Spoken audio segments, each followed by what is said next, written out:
suis venu m'installer en Californie parce qu'en fait, dans mon village, en France, on m'appelait le devin. Je faisais beaucoup de révélations, et notamment une qui s'est avérée exacte, dont je ne parlerai pas ici, puisque ce n'est pas le propos.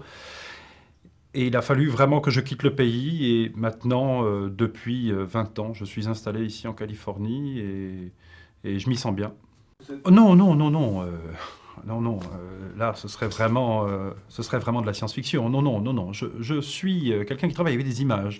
Donc là, j'ai vu un homme sur la Lune, marcher sur la Lune, arrivant avec une fusée. Voilà. Vous vous rappelez que c'était en 1950, j'avais à peine 10 ans. Donc, on a aussi l'imaginaire de son âge. Donc, une fusée, un homme marchant sur la Lune.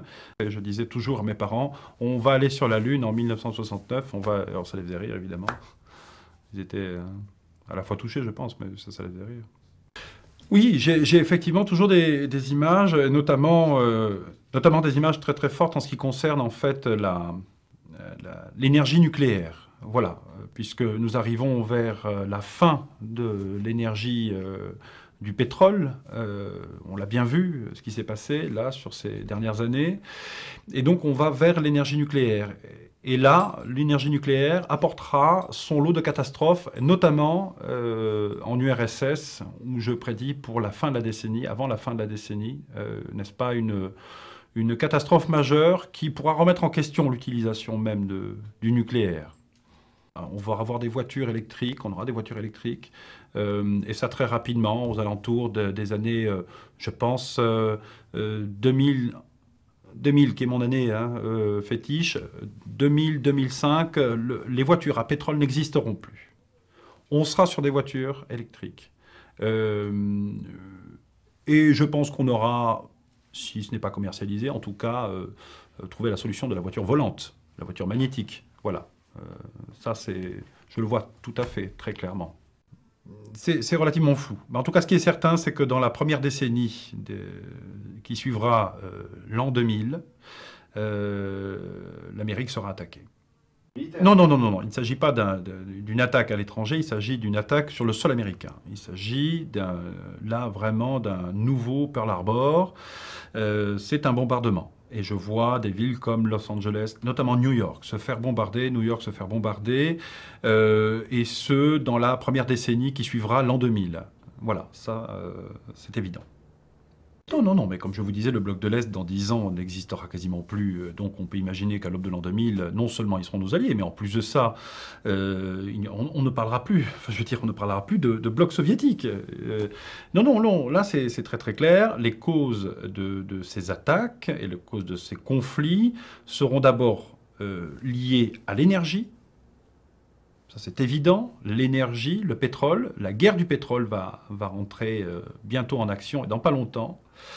Et deuxièmement, des problèmes, une guerre de religion.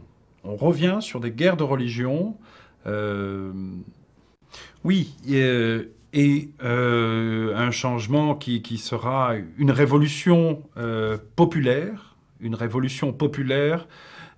puisque le peuple américain élira entre 2005 et 2012. C'est très clair là encore, un noir à la tête du pays le plus puissant du monde. Un noir sera l'homme le plus puissant du monde. Et ce sera amené par un élan populaire, vraiment. Les gens seront derrière cet homme qui sera accueilli probablement, non pas comme un messie, mais en tout cas comme un sauveur. L'esprit d'un changement pour une Amérique qui aura souffert, je pense. Le monde dans 100 ans. Alors c'est à la fois un fantasme pour moi, ça m'amuse beaucoup, j'essaie toujours d'imaginer, mais le problème c'est que je ne vois rien pour ces années-là, parce que malheureusement, en ce qui me concerne, je ne vois plus rien après 2012. Je ne vois plus rien après 2012, je n'ai pas de flash, je n'ai pas d'image après 2012, parce que ce n'est pas pour rien si je n'ai pas d'image après 2012, alors que c'est quelque chose que j'ai depuis tout petit. C'est soit effectivement ma propre mort, ce qui est probable, je n'exclus pas, Euh, je, je- je ne l'espère pas. Soit,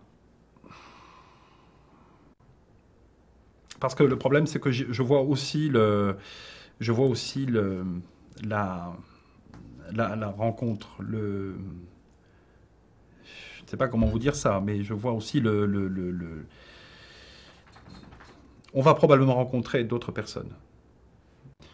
Oui, de rencontres, de rencontres, de rencontres extraterrestres. Voilà, le mot est lancé. Et en même temps, si vous êtes là, c'est pour qu'on puisse en parler.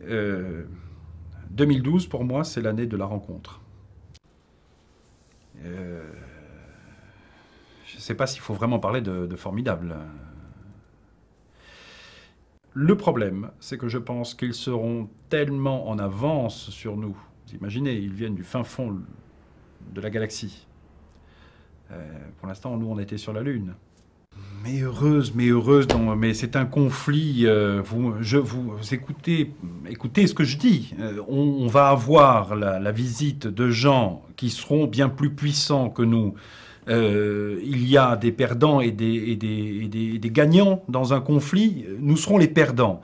Et je peux vous assurer que si je ne vois rien après 2012, c'est pour une raison bien claire. C'est que l'humanité aura disparu. Bon, mais on va arrêter là.